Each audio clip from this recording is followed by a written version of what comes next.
Hi there guys, this is Nikhil from GreedyTech and this is the complete review of Yu Yuphoria. So guys, let's start with the hardware specifications of this device. On the front, the device has an IPS LCD capacitive touchscreen which is 5-inch and has a HD resolution that is 720 by 1280 pixels, which has approximately about 294 pixels per inch. And this device has a Corning Gorilla Glass above the screen. Under the hood, this device is powered by Qualcomm Snapdragon 410 processor, which is a quad-core processor clocked at 1.2 GHz and has a Adreno 306 GPU. And this device also comes with 2 GB of RAM and 16 GB internal storage, out of which 12 GB is available for user data.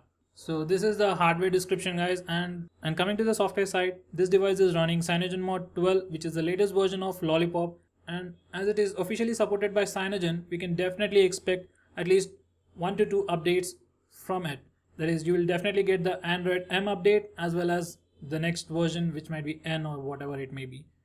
So coming to the hardware description, on the front we have the 5 megapixel camera which has an f2.2 aperture, which is a wide angle lens, and it will be great for selfies or front facing photographs. And towards the right of the camera we have the proximity and light sensors. On the left there are no buttons, and on the right we have the volume up, power button and the volume down buttons, all stacked up in a single key.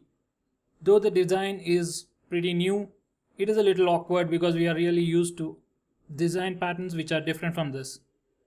So moving on the top we have simply just the 3.5mm audio jack, and on the bottom we have the micro USB charging port along with a microphone.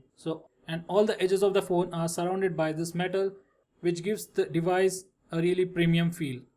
So as I've said, on the front it has a 5-inch HD screen, and on the back we have the rear camera, which is an 8 megapixel camera with an LED flash and a microphone, covered in the Saturn ring design, which has a sapphire glass on top of it, which is said to be as good as Gorilla Glass and also scratch resistant. So coming to the screen guys, it is an IPS LCD capacitive touchscreen. Though it is not the best in the class, it really does a good job in displaying the colors, and at this point almost all the manufacturers like Lenovo and Xiaomi are providing with a similar specs of screen, and this does a fairly decent job. So moving on, coming to the speakers, on the back we have the speaker grill, and this is the loudest speaker I've ever heard in any price point. It does a better job than my Note 3 and a Tab S and even Eureka. So it is pretty loud and clear to the most part.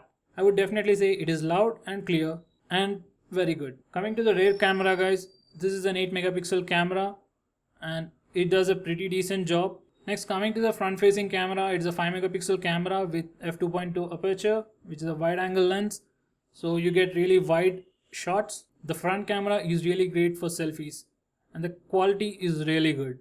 And coming to these earpods, you might look at it in a different way and you might think it might be good, but these are very basic. I would suggest you to buy a new one. Coming to the benchmark scores, these are the Antutu benchmark scores. This is Ninamark score. This is Geekbench score, single thread and multi-thread, and these are some other benchmark scores. The benchmark scores vary depending upon how much free RAM you have, how many apps you have already installed, and how many apps are currently running in the background.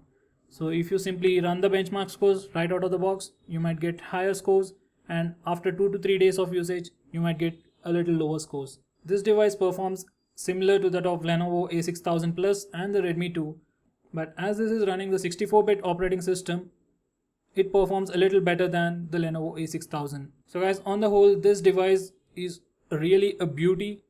It feels great to hold in hand. It comes with the best operating system. It comes with the CyanogenMod OS and it's really fluid, and it comes with tons of customizations. After 4 days of usage, I still have no lag issues. Though the rear camera is a little disappointing, still this phone is not about just the camera, it is about the entire design and the performance. So we are getting those things. So I would definitely suggest you to buy this device over the Lenovo A6000 Plus and the Redmi 2. So that's pretty much it guys. Thanks for watching the video. If you found this video to be helpful, please give me a thumbs up and share it with your friends.